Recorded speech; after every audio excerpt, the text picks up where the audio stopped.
Welcome to Whistleblowers in partnership with Wickes Trade Pro.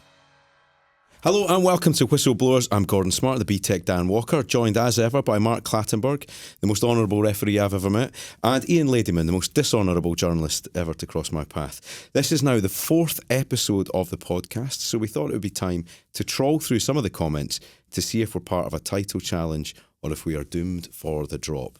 And I thought it would be sensible to start with something positive because there's plenty of the other stuff. Nice comments. Katie Blair said, great first episode. I appreciated the honesty and the humour. There we are. Andrew, good first episode. I'm looking forward to the next one. Thank you very much, Katie and Andrew, for that. Now, you might have seen some of the videos on social media. There was an England v Scotland TikTok. It's the first time my son has paid attention to anything I've done in my professional career. He said, I saw you on TikTok, Dad. So here's the response. LP McDade, anything v Gordon Smart. Anything wins. Thank you for that, Mr. McDade. User 606, Gordon Smart isn't actually Scottish. How about that? I can't confess and tell you there is actually a bit of Geordie blood in me. Really? There is. I say Geordie. I'm actually a sand dancer. Is that correct? South Shields. South Shields, yeah. Wow. And my great granny was from South Shields because in the mining communities of Newcastle and Scotland there was a wee bit of crossover. Was that from Supergran? Remember Super that team? Gran. Yeah, remember the Supergran? Fucking Scunner Campbell. Yeah. Absolutely. Leslie Townsrow. Go on, Gordon, you superstar. No bloody idea what's going on in this podcast, but I'm hooked. You could make me believe fairies are real. Fairies are real. Of course so. Absolutely real, aren't they? Not even Fairies for are debate. Right, you might have seen Battenberg v Clattenburg. That used to be something on Soccer AM, even though we've not stolen Soccer 8's head. Yeah. Was that started there, didn't it? Yeah, it did. Yeah, I was famous for about a year on Soccer AM. The Battenberg cake. Mr. Jeff Bob says, Baller League and Gladiators clearly not putting enough food on the table for the slimmed down Mark Clattenburg. At least somebody's seen it. Somebody's noticed. We were just too polite to mention it. The showbiz transformation. You are looking very It's amazing what widescreen TVs do. How much is your Zempic these days? And Ekim says, Mark fella, surely the bills cannot be this high. Right, boys, we've got a bit of furniture literally to take care of on a podcast. If you remember last week, there was a bit of consternation with Mr. Ladyman because there's nowhere for him to put his breakfast To hide my dodgy shoes. Hide.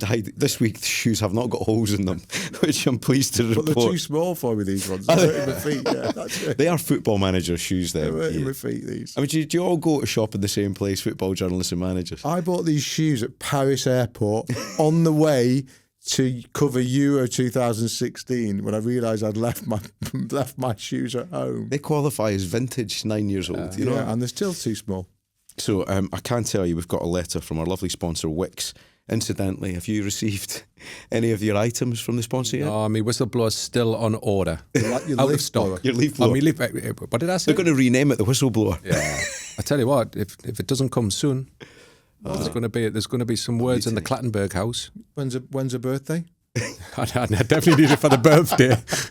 Ian, have you received your My kitchen? garden furniture is in the post. He said, I've not received what I want. Now, I made the mistake of telling the better half about this. Error.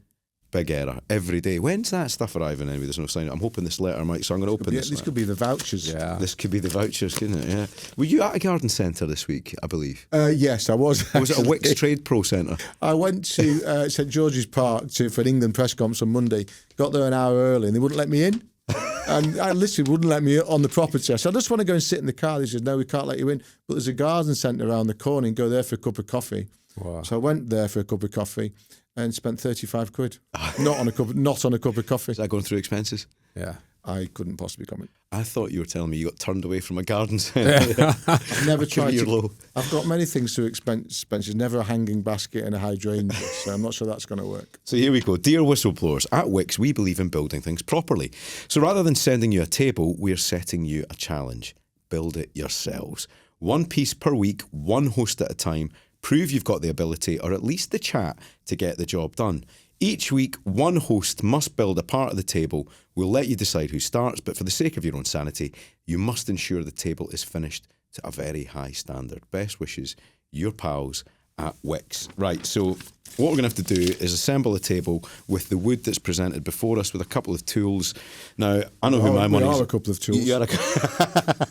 So I'm going to ask a couple of tools. Who's going to go first? Shall we settle this with a little bit of paper, scissors, stone? He always wins. Right, well, come on then, boys. Come on then, Ian. We're going to I'll give you the format. I like building. First of all, I love building. You like stuff. building? I Talking love himself building. up already, the modest referee. Is this best of three or we're just going one off? We're going to go one off, and it's on the third beat. So bang, bang, No present. cheating. Oh, Right? bang, So, bang, yeah, present. Oh, I do so bang, two bang, bangs bang, and then present. open. Yeah, two bangs. Two bangs and open. Oh, I'm going to okay. give you the clue which one I'm going to go. Bang, bang, that. Yeah. Ready? There's a little bit of Psychology. Darren Brown going on here, isn't there? I should just point out for those who are listening rather than watching, Clattenburg has shown paper. We're not going to analyse this too much, but he's at it. This could be reverse. This psychology. Reverse isn't it? psychology. Yeah. Right, so boys, on my call, are we ready for paper, scissors, stone? Go. Bang, bang, bang. Oh, there was a slight He delay. waited. I know. He waited until I... You know what? I'm going to call that a rehearsal because there was a wee bit of gamesmanship. You would have won. Here's the pace. Bang, bang, bang. Right? Oh, yeah, it's I quick. won. Bat, bat, bat. No, I'll let you win. Oh, no, I won. But only because I like All right. it. Waited, but I won. No, no. Gentlemen, would you like to build the furniture or would you like No, to I make would Mr. not. Right, okay, Mr. Clattenburg, you're up. There we are up. Here he goes. Right, so he's going to have to step away from his microphone, take his earpiece out. So Mr. Ladyman's going to be my co-commentator today. He is the Ali McCoist to my John Champion. got to try Right, and so build you've got to build a table right from the wood in front of us. Be And careful of this is splinters. not flat pack. So For what we've people got- who aren't watching, Not this is flat not pack. flat pack. So what you're suggesting that I've got to... So there are, I'm going to say 6 blocks in front of us. Yeah. There looks like there's 2 bigger ones and 4 smaller ones. You've got to assemble that into some kind of stool. I've got the picture here in front of me, which I'm going to show to you, Mr. Clattenburg. There is the finished item. Can you make that? I'm showing him the picture here. Right. Handy Andy in the background there, putting it together. So what we've got what would say 2 small or 3 small on the bottom. Two We'll have a loose- look. So what right. we've got, 1 small here. Yeah. So well, let's look and see which one else is small. 15 inches. We've got Mr. Clattenburg here has got a tape measure out for the first time in his 10 entire inches. adult life. That's never 10 inches, is it, Mark? No. Tell you what, what's this one then? 10 inches. That's a small one. Right. So we think we've got to have two Two small. next to each other. That's it. Yeah, he's done it pretty well. Put them together. Yeah. Done this before. Yeah. He actually looks quite. He's got a good start here. Right. We now have 2 little blocks and a big block, So why is and an it- L-shaped why is it- configuration. So why, using my knowledge of building, why we're going to have a gap? Because I think next Why week... do we not put a small... Is there a development to the table? It's a marathon, not a sprint. Mark, top just one. lump that big bit on the top, and I think you're there. Yeah, we're going to put that big one on the top. Yes, there he is. All right, Fantastic over there. effort. Well done. Your cup.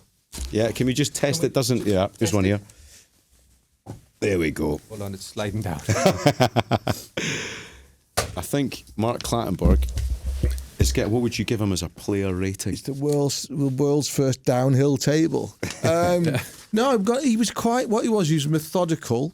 He fulfilled his role. He didn't let anybody down. He's getting 6 out of 10. 6 Not a out lot of of 10. flair involved. 6. See, that's what I used to love from you when you did me matches. Because if I turn that round, I get a 9. So He thanks made very that much. joke last week.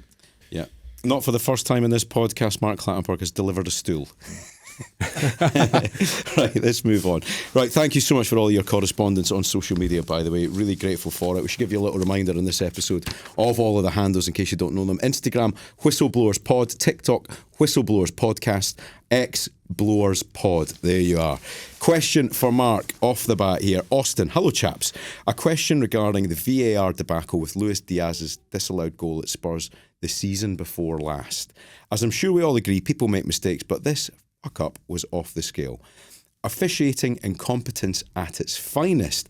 Had Liverpool lost the league title or failed to qualify for the Champions League by 1 point or goal difference, do you think the club would have taken it further legally? First question. Also, do you think it's only a matter of time before this will happen in the Premier League, where the financial stakes are so high it becomes a court battle? Yeah, first point, you can't go legal on a refereeing decision. That's first point.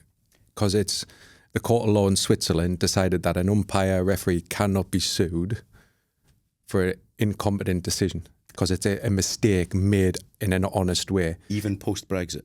Yeah, even post-Brexit. But no, it still has an issue that a sporting umpire, whatever it is protected in the law. So there's absolutely no chance of being sued. It's a mistake that the VARs who are new to the VAR systems have put so much in place now that it'll never happen again. If everybody recall, Luis Diaz had been flagged offside, and we had the situation where the VAR hadn't informed the referee to keep the game stopped and allow the VAR to check it. The game restarted and a goal should have been awarded.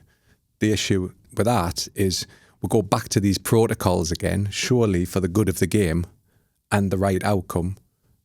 That game could have been stopped in a few seconds and the right decision was given, because it has so much implication.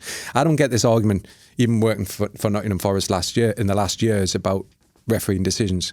They do even themselves up. It's just when the chips are down and you're going for relegation or you're going for promotions, you look at things differently.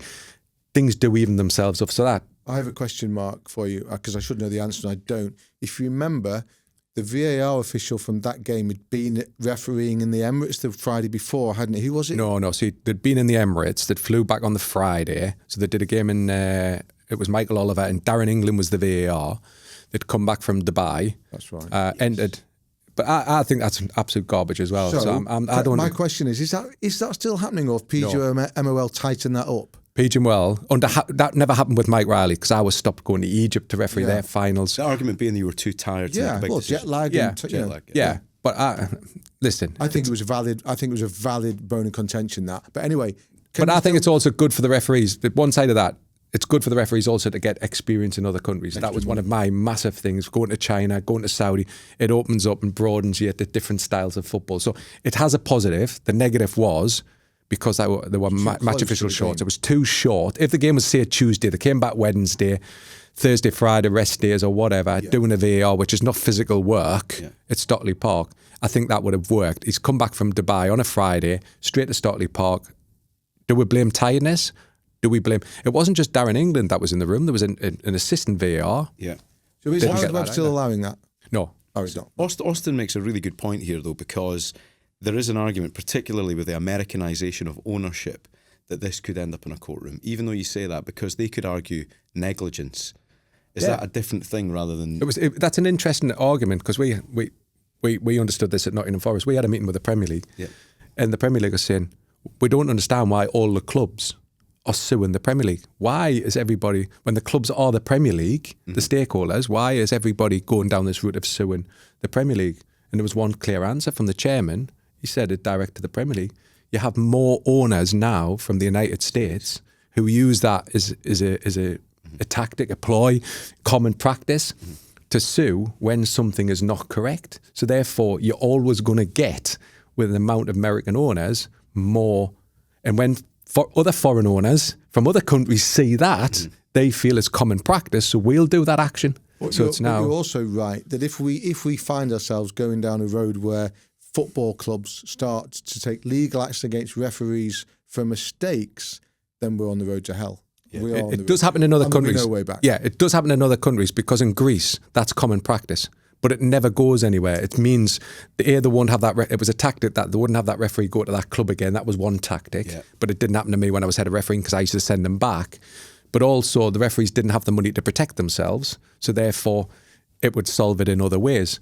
But in England, everybody's protected under the law that as long as it's a mistake, a genuine mistake. If, for example, you've had a betting on, and you've been caught betting on a match, and you've made that mistake, you'd then be subject to legal action because you've done something malicious. But no referee that I know of in England, or guys that have refereed in big tournaments, ever go to make a mistake because the scrutiny was that much. They're just genuine errors. But with VAR now, this is what's created the big problem now with VAR. Referees were allowed to make mistakes when I was a referee because, a player ran across your vision. You mustn't have seen it correctly. Now, because we've got this VAR, everybody's wanting perfection, and you don't have perfection because it's so subjective, a lot of decisions in football. We're still arguing about them now. That's the great myth of VAR, which we thought VAR, you just said it, we thought, or people who wanted VAR, I wasn't one of them, thought VAR would lead us to perfection. Fantastic. They haven't, because human beings are still involved. It's creating more confusion, angry. There's a lot of things and emotion, and also the delay. Everything that's been built towards making football better is having a negative effect because people think we're going to get that decision right. And at the end of the day, it's still an opinion of a referee. And it tees up a great question. This is for you, Ian, from Martin Sinfield. He asks, apart from VAR, what's the worst rule in football? The current handball rule. the current the way the handball rule has become mashed again and twisted and turned and flipped upside down and then turned back on its feet again and then rolled over on its side. It's actually really simple, isn't it? Oh, of course it. Well, handball to me is handball when I was a kid, when I was playing football. If you move your hand towards the ball handball. to deliberately, you can't use the word deliberate, because as a referee, I couldn't say to you, stop the game and say, did you deliberately handle that ball? Because you're going to go, no, I didn't. If there is a definite movement of hand towards ball that it works as an advantage to you, it's handball. Or the other argument, which is what John Terry was good at, and that's why everything gets evolved around what the players' actions are trying to do. Because John Terry used to just put his hands out, but they were already out, making his body bigger, and he's trying to block the ball, isn't he? By having his arms out there, and he used to get away with it because the law hadn't evolved for that type of defending. It's never going to be clear, because there will always be shades of grey in a decision like that. But what the current handball rule, whatever it is, because it changes all the time, has given us is so many shades of grey that we no longer know where black and white actually are. And that's the problem. What's interesting, it's one of the only laws that's interpreted in different ways for a defender and an attacking player. An attacking player can't score a goal from a handball, which is completely accidental. That same offence wouldn't be punished with a penalty kick against a defender. And you also made the point to me before the show, Mark, that the England equaliser for Jude Bellingham that was ruled out in the Senegal game for handball by Levi Colwill, you think wouldn't have been ruled out in the Premier League? Yeah, because UEFA and FIFA have different criteria. Not the law's the same, it's written the same, but every continent, every country can have a different interpretation. UEFA have been very, very strict on handballs. We were debating, you remember back in the Euro with Spain, Germany. Yeah. Oh, yeah. With Cucurella's hand. Yeah. That was quite close to the body. Mm-hmm. But UEFA are adamant, because it was a shot-at goal, that should be punished as a penalty kick. No way, Jose, that would be a penalty in England. No chance. The handball rule, that's the answer. Handball rule, good answer. Right, a question for me, but I think you'll both have an opinion. Who has the best haircut in world football? Troy, Bevan. You get asked about football, I get asked about haircuts because I've got a head like a Lego man. Used to get called that in football. Lego head. I think it's always Italian players, I think, and Pirlo for me had wonderful flowing locks, great hair. It wasn't Shamak. Remember him? Yeah. That was a dreadful Barnett. But yeah, Andrea Pirlo for me. Totti went through a few interesting... Did you see his goal at the weekend? Sorry? Did you see Totti's goal at the weekend from the halfway line? And then there were all the marvellous Liverpool tight perms of the 70s and 80s. Phil Neal and Phil Thompson, they all went for them at one point, didn't Cristiano Ronaldo had a night. He was always come on. Manicured. Come on. But I remember Stephen Ireland when he played. I was refereeing Man City once, and he had no hair, and then he had the old. And he was frightened ahead in case it moved. You know the guy you spoke last week, Gordon, about how sometimes you get a story in football. We talked about Balotelli, and everybody denies it at the time. Yeah. And 5 years later, like, oh yeah, same on Stephen Ireland, the hair transplant, denied by everybody at Manchester City. Didn't happen. Then a mate of mine who's no longer working at Manchester City, still working football, said to me on the golf course a couple of years ago, oh yeah, he had that transplant. I know, because I took him. I said, you denied that to me at the time. Said, before I get abuse off the podcast, I've had two. Have you? Yeah, I've had two. Really? So before everybody says, when are you going to have one that works? Yeah. I know. When are you going back for the third one? I'm going to the same place as Wayne Rooney got his. Well, to be fair. No, it's coming in. Right, this is quite an interesting situation, right? Because this could go on a little bit, but bear with me. Now, a clip from Sky Sports emerged where former Manchester United manager Louis van Gaal said he did not think managers at the club got enough say on transfers. So we're going to try and play a game of hit or miss. So I'm going to run through all of Manchester United's signings since Alex Ferguson left. So I've got a list of every single one in chronological order. You both just need to give me a one-word answer, hit or miss, as soon as I call them out. 62 names, I should point out. 62 signings. So before we start, how many hits do you think we're going to get? I'm going to go for, out of 62, I'm going to say there'll be 15 hits. Yeah. Wow, I would say less. Ironically, this game will be a hit or a miss itself. And let's add them up at the end. Let's see how we go. Henry, you adding these up? I hope you are. Yeah, so 2013 we're going to start. I'm going to rattle through 60 names. Hit or miss, that's all I want from you. Ready? Juan Mata. Hit. Miss. Fellaini. Hit. Miss. Angel Di Maria. Miss. Miss. Luke Shaw. Hit. Hit. Herrera. Miss. Hit. Rojo. Miss. Miss. Daley Blind. Miss. Miss. Falcao. Miss. Miss.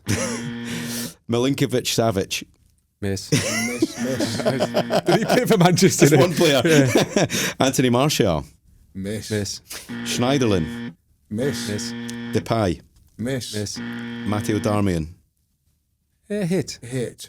Bastian Schweinsteiger. Miss. Miss. Sergio Romero. Miss. Miss. Paul Pogba. I would say hit. Hit. Financially. Henrik Mkhitaryan. Miss. I would say hit. I'm going to say hit. Eric Bailly. Miss. Miss. Zlatan Ibrahimovic. Hit. Hit. Romelu Lukaku. Miss. Miss. Nemanja Matic. Miss. Hit. Victor Lindelof. Miss. Hit. Alexis Sanchez. Miss. Miss. Fred. Miss. Miss. Dalu. Hit. Yeah, hit. I'll give that one. Lee Grant. Miss. Goalkeeper. remember? Goalkeeper. Yeah. Miss. Harry Maguire. Hit. Hit. Fernandez. Hit. Hit. Wan-Bissaka. Miss. Miss. Daniel James. Miss. Miss. Igalo. Miss. Miss. Donny van de Beek. Miss. Diallo. Hit. Hit. Alex Telles. Miss. Miss. Facundo Pellistri. Who? Miss.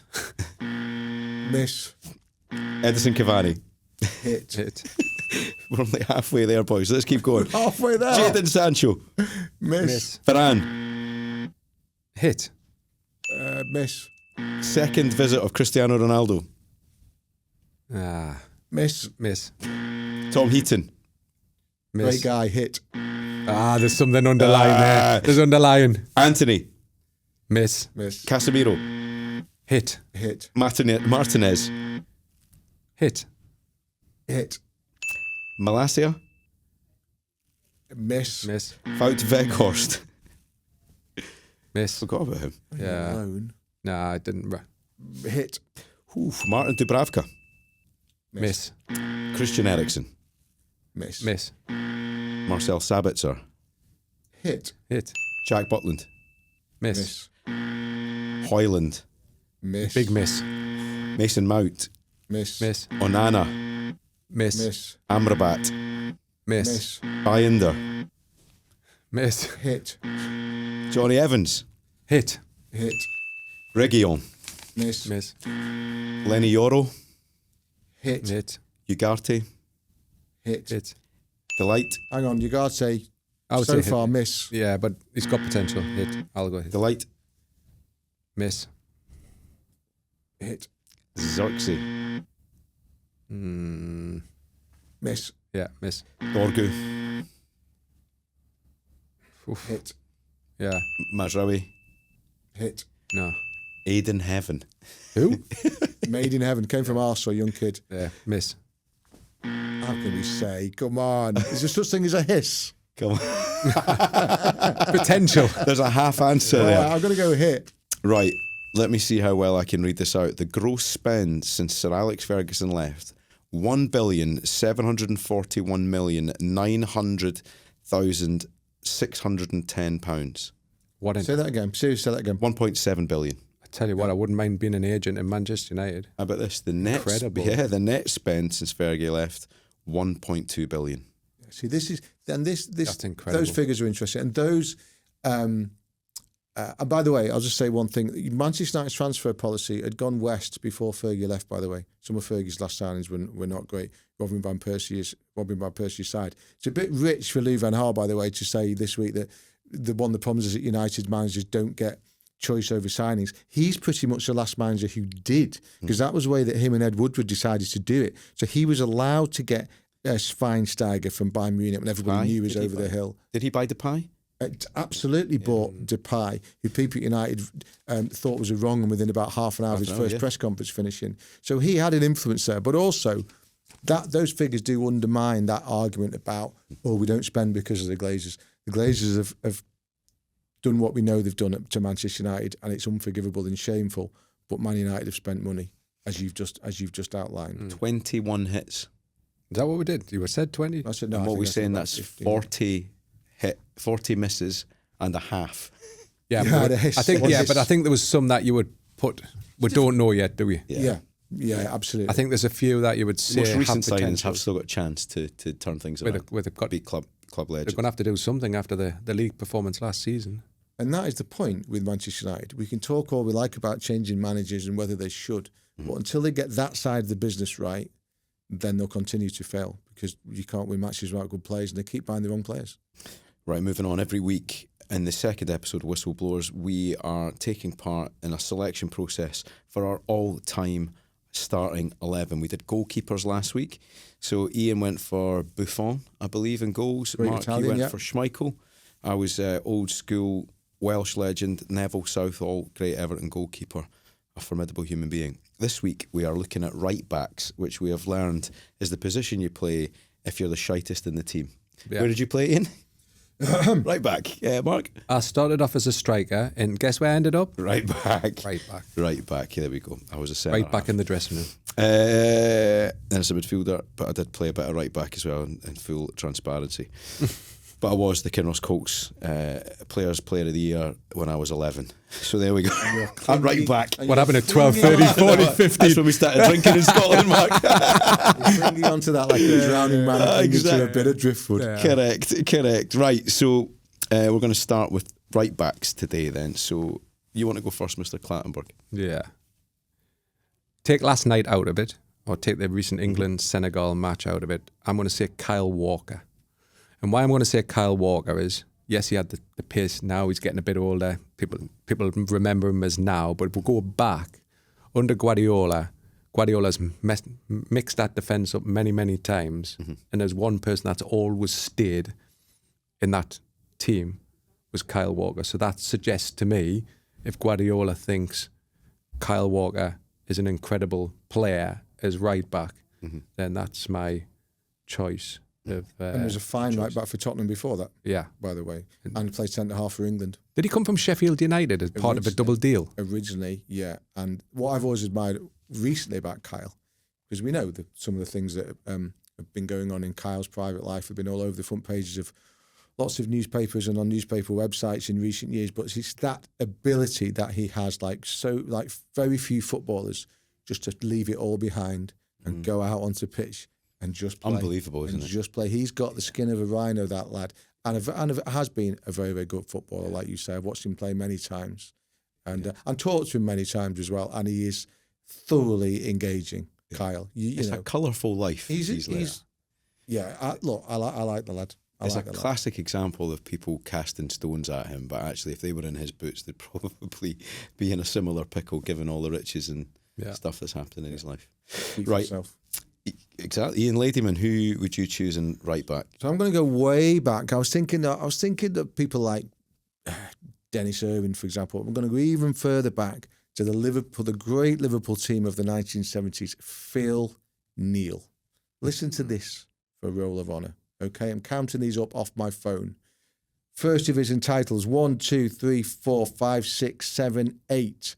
4 league cups, 4 European cups, including scoring the decisive penalty in Liverpool's first one against Mönchengladbach in Rome in 1977. A UEFA Cup, a Super Cup, and also, I believe, a half-century of caps for England. Fabulous right-back, Phil Neal. In the days when it wasn't really that fashionable to be an attacking right-back, he was one. Incredibly consistent, incredibly down-to-earth. There were people out there thinking, who is this guy? Go and look him up. Yeah. He wasn't flash, Brilliant. but he was a heck of a Great fullback. selection, that really good. Yeah. Well, I'm going to go as an armchair pundit for Cafu, because I've seen Brazil play, I think 2 or 3 times, and he was always playing right back. And I'm pretty sure one of those games, Scotland played Brazil in a friendly at the Emirates, which is one of the best days out of my life. So excuse me if my memory isn't great, because we ended up doing a samba down Upper Street for about 3 hours. One of the best days out of my life. Scotland should play all their home games in London against Brazil. It's an amazing experience. Anyway, seeing the ground he covered is one of the most incredible things. You know, when you watch a player and you feel tired watching him, I mean, just the athleticism in that guy, just to watch how much ground he covered getting forward, getting back, it was just incredible. Yeah. And without him in that famous team, I don't think it would have operated in the same way. Yeah. Just remarkable to see. I covered the first World Cup I covered was in Korea. Well, the Korea-Japan one in 2002. But I was sent to Korea. I wasn't covering England. I was sent to Korea, and like I said, it was my first World Cup. And my sports editor at the Mail just said to me, "I want you to go and cover Brazil." Yeah. I was like, "What?" He said, "I want you to go and cover Brazil." So that's what I did. I went. So that was that, and he was in that team. That was a Brazil team. Well, they won it, didn't they? His team with Ronaldo and Rivaldo and Roberto Carlos and yeah. Look, it wasn't the Brazil team of the 70s, but no. There hasn't been one like that, but it was probably as close as they got. And he was kind of Mr. Steady, Mr. Reliable in that team. And you think about the competition for places. Do you know how many caps he got for Brazil? I'm going to guess at like something stupid, like 135. Higher or lower? Higher. What do you reckon? 200. 142 caps for that Brazil team. And, you know, when you're going through the stats. Yeah, but they played a lot of games. Yeah. Like, not exhibition games, but a lot of countries wanted to play them, didn't they? And they did go through that spell of playing games at the Emirates. Yeah, Brazil. Yeah. They went through that time playing friendlies at the Emirates. Amazing record. What a player. So there you go. I mean, again, in my team, you've got Neville Southall rolling the ball out to the greatest. I'm not sure this is going to work. It's going to be an interesting 11 that I've put together. So I've got Buffon rolling it out to Phil Neal, and you've got Neville Southall. Peter Schmeichel rolling it out to the opposite side of Manchester. It's nice balance. Kyle Walker, nice balance. Please let us know what you think about our corresponding 11s. By the way, right backs of our time. Come on, everybody, let us know what you think. Come on. Instagram Whistleblowers Pod, TikTok Whistleblowers Podcast, and if X is your favourite flavour, at Blowers Pod, excuse me, at Blowers Pod, get in touch and let us know what you think. Right, we'll be back on Thursday for the next instalment of Whistleblowers, the unfashionable sports podcast that started at the end of the football season. Until then, please give us a follow, as I say, on socials. Mark, all that leaves you to do is to give us a full-time whistle. Oh, he's losing his puff. Yeah. That's better. If you want to watch more episodes of Whistleblowers, please subscribe to the YouTube channel. We'll keep you up to date all the way through the summer with everything that's happening in the world of football.